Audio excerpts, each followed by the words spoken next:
ఏసే మార్గం నేను విడువడు ఎడబాయడు. ఈరోజు దేవుని వాగ్దానం. హల్లెలూయా. అందరికీ ప్రైజ్ లోడ్ అండి. ప్రతి ఒక్కరికి వెరీ గుడ్ మార్నింగ్. ఎంతమంది అయితే ఉదయకాల వాగ్దానం వింటారో సిస్టర్స్ అండ్ బ్రదర్స్, ప్రతి ఒక్కరు దేవుడు మిమ్మల్ని మీ కుటుంబాన్ని దీవించి ఆశించును గాక. మరి మీ జీవితంలో మీ కుటుంబంలో దేవుడు అనేక మేలులతో అనేక ఆశీర్వాదాలతో దింపాలని కోరుకుంటా ఉన్నాను. మరి మనసారా కోరుకుంటా ఉన్నాను. ఎంతమంది అయితే మరి నిజంగా ఈ ఉదయకాల సమయంలో ఈ వాగ్దానం వింటూ నా జీవితంలో దేవుడు మార్పును కలిగించాలని, నా జీవితంలో అనేక మేలులతో నింపాలి, దేవా ఈరోజు నా జీవితం ఒక మలుపు తిరగబోతున్న యేసుప్రభా, నీకు ఆశీర్వాదం ఇవ్వబోతున్న యేసుప్రభా, నన్ను పోషించే దేవుడు, సంరక్షించే దేవుడు అని ఎంతమంది అయితే ఈరోజు ఈ వాగ్దానం వింటున్న నీ జీవితంలో నీ కుటుంబంలో దేవుడు అనేక అద్భుతాలు దేవుడు జరిగించబోతుందండి. హల్లెలూయా. ఆశ్చర్యకరుడు, అద్భుతకరుడు మన దేవుడు. ఈరోజు నీ పరిస్థితులను నీ బ్రతుకుని నీ జీవితాన్ని దేవుడు మార్చబోతున్నారు. కాబట్టి మరి ప్రతి ఒక్కరము ఈరోజు వాగ్దానం చూసుకుందామా. మరి కీర్తనలు 34వ అధ్యాయం 10వ వచనంలో దేవుడు సెలవిస్తా ఉన్నాడు, సింహపు పిల్లలలో లేమి గలవై ఆకలి గొరును, యెహోవాను ఆశ్రయించుడి ఏ మేలు కొదువై ఉండదు. హల్లెలూయా. చూడండి, ఈరోజు నీకు లోటు ఉందేమో కదండి, వేదన ఉందేమో, బాధల్లో ఉన్నారేమో, లేకపోతే మరి ఈరోజు నాకు విడుదల కలగట్లేదని చెప్పేసి ఈరోజు మీరు బాధపడుతున్నారా? అయితే దేవుడు ఈరోజు నీకు దేవుడు జవాబు ఇవ్వబోతుందండి. నీ జీవితంలో అనేక మేలులతో నింపబోతుండు, అనేక ఆశీర్వాదాలతో నింపబోతుందండి. హల్లెలూయా. ఈరోజు జీవితంలో ఎవరైతే దేవుని ఆశ్రయిస్తారో ఎటువంటి లోటు ఉండదంట, ఎటువంటి సమస్య ఉండదంట అండి, ఎటువంటి బాధ ఉండదంట. మీ జీవితంలో అనేక మార్పులు దేవుడు కలిగి చేయబోతుండు, నీ కుటుంబ పరిస్థితులు దేవుడు మార్చబోతుండండి. కాబట్టి దేవుడు ఈరోజు నీతో మాట్లాడుతూ ఉన్నాడు ఏమని, దేవా నా చేతులు, దేవా నీ చేతులు నన్ను తాకాలి యేసుప్రభా, ఈరోజు నా హస్తాన్ని నీ చేతికి అప్పగిస్తున్నాను యేసుప్రభా, నేను ఈరోజు భయపడుతున్నాను యేసుప్రభా, ఎందుకంటే నా లైఫ్లో ఏమీ లేదు యేసుప్రభా, నేను నా పిల్లలకి నేనేం చేయలేకపోతున్నా, నా కుటుంబ సభ్యులకి నేనేం చేయలేకపోతున్నా, ఈరోజు లేది పరిస్థితిలో ఉన్నాను యేసుప్రభా అని చెప్పేసి ఈరోజు నువ్వు బాధపడుతున్నావేమో, కృంగిపోతున్నావేమో. అయితే దేవుడు ఈరోజు నీతో మాట్లాడతావు, నా కుమారి నా కుమారుడా, ఈరోజు నా పరిస్థితులు మార్చే దేవుడు అని చెప్పేసి ఎంతమంది అండి ఈరోజు ప్రార్థిస్తూ అడుగుతున్నారో తప్పక దేవుడు కార్యం జరిగించబోతున్నాడు. హల్లెలూయా.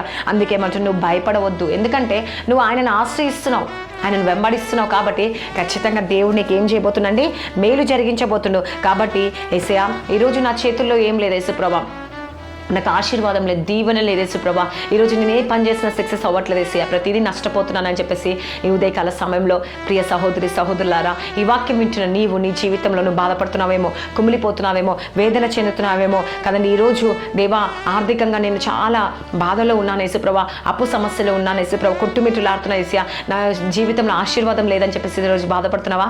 అయితే దేవుడే మనిషి నువ్వు ఆశ్రయిస్తే నీకు ఏ మేలు కొదువై ఉండదు. హల్లెలూయా. ప్రతి విషయంలో నీకు కార్యం జరిగిస్తే, ఎందుకంటే ఏ కొదువ నీకు ఉండదు, ఇంకా నన్ను ఆశ్రయిస్తున్నావు కాబట్టి అని చెప్పేసి దేవుడు సెలవిస్తా ఉన్నాడు. కాబట్టి దేవుని అడగండి, యేసయ్యా ఈరోజు నా లోటును నింపండి యేసుప్రభా, ఈరోజు నాకు ఆశీర్వాదము, నాకు సరిపడే ఆశీర్వాదం కావాలి యేసయ్యా, ఈరోజు నేను చాలా ఇబ్బందిలో ఉన్నాను యేసుప్రభా, మరి నువ్వు ఎక్కువగా ఇచ్చే దేవుడు, నీ శక్తిని ఇచ్చే దేవుడు యేసుప్రభా, నీ ఆత్మనిచ్చే దేవుడు యేసుప్రభా, నీకు ఆశీర్వాదం నాతో నింపండి యేసుప్రభా అని ఈరోజు నీకు ఎంతైతే కావాలో ఆశీర్వాదము, సరిపడే ఆశీర్వాదం దేవుడు ఇచ్చే దేవుడు అండి. నీకున్న లోటును దేవుడు తీర్చే దేవుడు. ఈరోజు ఈ ఉదయకాల సమయంలో ప్రియ సహోదరి సహోదరులారా, ఎంతమంది అయితే వాగ్దానం వింటున్నారు, ఈరోజు దేని కొరకండి మీరు చింతిస్తున్నారు, దేని కొరకండి మీరు బాధపడుతున్నారు, దేని విషయంలో ఈరోజు కృంగిపోతున్నారు, దేని గురించి మీరు ఆవేదన చెందుతున్నారు, అయితే దేవుడు ఈరోజు నీతో మాట్లాడుతుండే. హల్లెలూయా. నా కుమారి నా కుమారుడా, దిగులు చెందకు, నువ్వు భయపడకు. ఎందుకు భయపడుతున్నావు, ఎందుకు దిగులు చెందుతున్నావు? ఈరోజు నువ్వు ఆశ్రయిస్తున్నావు కాబట్టి నీకు ఏ మేలు కొద్దుపై ఉండదు. హల్లెలూయా. నీ జీవితంలో అనేక అద్భుతాలు దేవుడు జరిగించబోతున్నా, ఆశ్చర్యం జరిగించబోతున్నావు. కాబట్టి ప్రతి ఒక్క సిస్టర్స్ అండ్ బ్రదర్స్, ప్రతి ఒక్కరు ప్రియ సహోదరి సహోదరులారా, ఈరోజు దేవుడు ఏమంటున్నాడు, నీకు ఏ కొదువ లేకుండా నేను చూడబోతున్నాను, నేను ఆశీర్వదించబోతున్నాను దేవుడు సెలవిస్తా ఉన్నాడు. కాబట్టి ప్రతి ఒక్కరు ప్రార్థన చేసుకుందామా. స్తోత్రం పరిశుద్ధ ఆత్మలో యేసుప్రభా, నేను ఎంతమంది అయితే ఉదయకాల వాగ్దానం వింటున్నారు, వారి జీవితంలో వారి కుటుంబంలో గొప్ప అద్భుతం జరిగించండి దేవా. నిన్ను ఆశ్రయించిన వారికి ఏ లోటు ఉండదంటున్నావు యేసుప్రభా, నీ చేతికి అప్పగిస్తున్నావు యేసుప్రభా, ఏ మేలు కొదువై ఉండదంటున్నావు యేసుప్రభా. దేవా సింహపు పిల్లలైనా ఆకలితో ఉంటాయేమో, కానీ నిన్ను మేము ఆశ్రయించిన వారికి ఏ మేలు కొదువై ఉండదన్నావు యేసయ్యా. దేవా మమ్మల్ని ఆశీర్వదించండి, దీవించండి యేసుప్రభా. ఎంతమంది అయితే వాగ్దానం వింటున్నారు యేసయ్యా, వారి జీవితంలో వారి కుటుంబం గొప్ప మేలు ఇప్పుడే ఈ క్షణం వచ్చినగాక యేసుప్రభా.